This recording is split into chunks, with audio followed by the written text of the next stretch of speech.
হরে কৃষ্ণ কাকা। হরে কৃষ্ণ। আপনি কি করতেছেন? এই তো একটা ধর্মীয় গ্রন্থ পড়ছি আর কি। ও, আমার একটা প্রশ্ন জানার ছিল, যদি বলতেন বা আপনার জানা থাকলে যদি বলতেন আপনি। তোমার আবার প্রশ্ন মাথায়?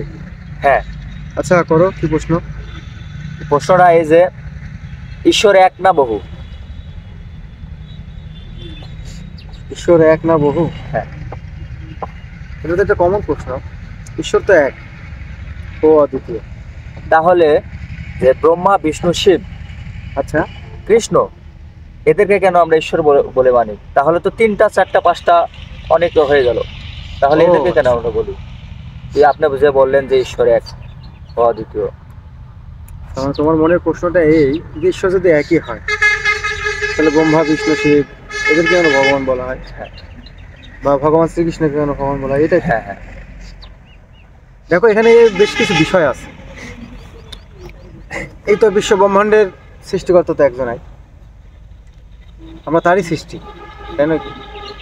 আমরা সৃষ্টিকর্তা ব্রহ্মা বলে জানি। এই সব কিছুর একজন হচ্ছে ঈশ্বর। এখন এই ঈশ্বর যে সত্তার দ্বারা সৃষ্টি করে তাহাকে বলা হয় ব্রহ্মা। যেমন তোমাকে উদাহরণস্বরূপ যদি বলা যায় যে একটি মাস্টার যখন স্কুলে থাকে তখন তাকে কি শিক্ষক বলা হয়? যখন সে একটি জমির রক্ষণাবেক্ষণ করে বা বীজ বপন করে তখন তাকে কৃষক বলা হয়, তাই নাকি? বা সে যে যখন সংসার ধর্ম পালন করে তখন তাকে গাহস্থ বা সংসারী বলা হয় কিনা? এখানে ব্যক্তি কয়জন? একজনাই। একজনাই বিভিন্ন রকম বিভিন্ন কর্ম করতেছে, তাই কর্ম অনুযায়ী তার বিভিন্ন পদবি বা বিভিন্ন নাম সে পাচ্ছে, তাই নাকি? তো ধরো তুমি ভালো নাচতেও পারো, তুমি ভালো গাইতেও পারো। তুমি নাচতে পারো, এর জন্য তোমাকে ডান্সার বলা হয় স্বাভাবিকভাবে।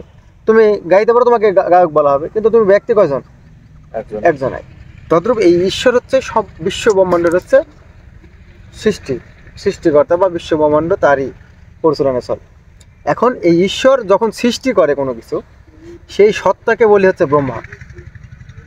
আর এই ঈশ্বর যখন এই সৃষ্টি করা বস্তুকে তো পালন করতে হবে, যখন পালন করতে যায় তখন তার এই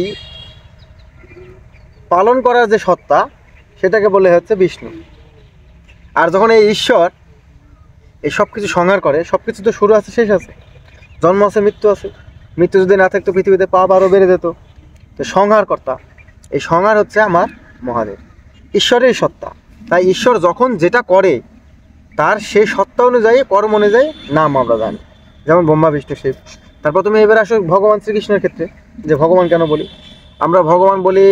ধরো রূপ যার আছে তাকে কি বলা হয়? রূপবান। জ্ঞান যার আছে তাকে কি বলা হয়? জ্ঞানবান। ধন যার আছে তাকে কি বলা হয়? ধনবান। তদ্রূপ ভগ যার আছে তাকে ভগবান বলা। তাহলে এখানে বুঝতে হবে যে ভগটা কি, তাই নয় কি? ভগ হচ্ছে 6টা বস্তুর দ্বারা নির্মিত। সেটা হচ্ছে সমগ্র বীর্য, সমগ্র ঐশ্বর্য, সমগ্র সৌন্দর্য, শ্রী যাকে বলা হয়, সমগ্র জ্ঞান, সমগ্র যশ আর সমগ্র বৈরাগ্য। এই 6টা বস্তু যার মধ্যে আছে তাকে ভগবান বলা যায়। যেমন ভগবান শ্রীকৃষ্ণের মধ্যে কিন্তু এই 6টা বস্তু ছিল, তাই তাকে কিন্তু ভগবান বলা হয়। আর এরা হচ্ছে যুগ অবতার বলা হয়। আরও কিসের জন্য? প্রত্যেক যুগে যুগে যখন অধর্ম বিরাজ করে না, তখন ঈশ্বর প্রদত্ত কেউ না কেউ আসে পৃথিবীতে ঈশ্বরের সত্তা হিসেবে, অংশ হিসেবে পরিত্রাণ করতে। তখন কি করে? সাধুদেরকে তিনি রক্ষা করে। আর কি করে? অধর্ম যারা আছে তাদেরকে বিনাশ করে। যেমন তোমার সত্যযুগে হিরণ্যকশিপু হিরণ্যাক্ষকে বধ করেছিল না, মৎস্য অবতার হিসাবে, তারপর কুর্ম অবতার হিসাবে, বরাহ অবতার হিসাবে অনেকজনকে বধ করেছিল না। বলি মহারাজের দানের যে অহংকার শূন্য করলো। হ্যাঁ, তারপরে তুমি ইয়ার কথা জানো, কংসের কথা জানো? কংস শ্রীকৃষ্ণ বধ করলো। কংস কি অত্যাচারী ছিল, ছোট ছোট বাচ্চাদের হত্যা করতো। প্রত্যেক যুগে যুগে অধর্মকে নাশ করার জন্য ঈশ্বর কি করতেন? অবতার হিসেবে পৃথিবীতে আসতেন। তাহলে বোঝা গেল ঈশ্বর হচ্ছে কি? এক। ঈশ্বর কি বোঝা গেল? এক। তাহলে বাদ বাকি যেগুলোকে আমরা ঈশ্বর মানি বা ভগবান মানি সেগুলো হচ্ছে ঈশ্বরের সত্তা। ক্লিয়ার? আপনি যে বললেন যে এই আমাদের সনাতন ধর্মের যে যুগ আছে, হ্যাঁ, তো কয়টি যুগ? সনাতন ধর্মে 4টি যুগ। প্রথমে কি কি? ছিল হচ্ছে সত্য, চিরন্তন সত্য। সত্য যুগের বয়স ছিল তোমার মনে করো প্রায় 17,28,000 বছর। সত্য যুগে কে শাসন করে গেছেন, কে সত্য আমাদের যুগে ইয়ে সত্য করে যুগে গেছেন? তোমার নারায়ণ এই আমাদের ইয়া করে গেছেন। নারায়ণ তিনি অবতার হিসেবে সত্য যুগে তিনি ইয়া করেছেন। সত্য যুগে মনু আর শতরূপা ছিল তখন প্রথম আদি মানব ও মানবী, তাই না? আর ক্রেতা যুগে তারপরে 12,96,000 বছর। দাপর যুগের বয়সকাল হচ্ছে 8,64,000 বছর। ক্রেতা যুগে রাম অবতার। হ্যাঁ, আরও অনেক অবতার আসছে পৃথিবীতে, তবে রাম ছিল সর্বশ্রেষ্ঠ। দাপরে আসছে ভগবান শ্রীকৃষ্ণ, কলিতে শ্রী চৈতন্য মহাপ্রভু। কলিযুগে 4,32,000 বছর বছর এখন চলতেছে। এই কলি শেষ হবে, আবার সত্য শুরু হবে, এভাবে কালক্রমে চলবে।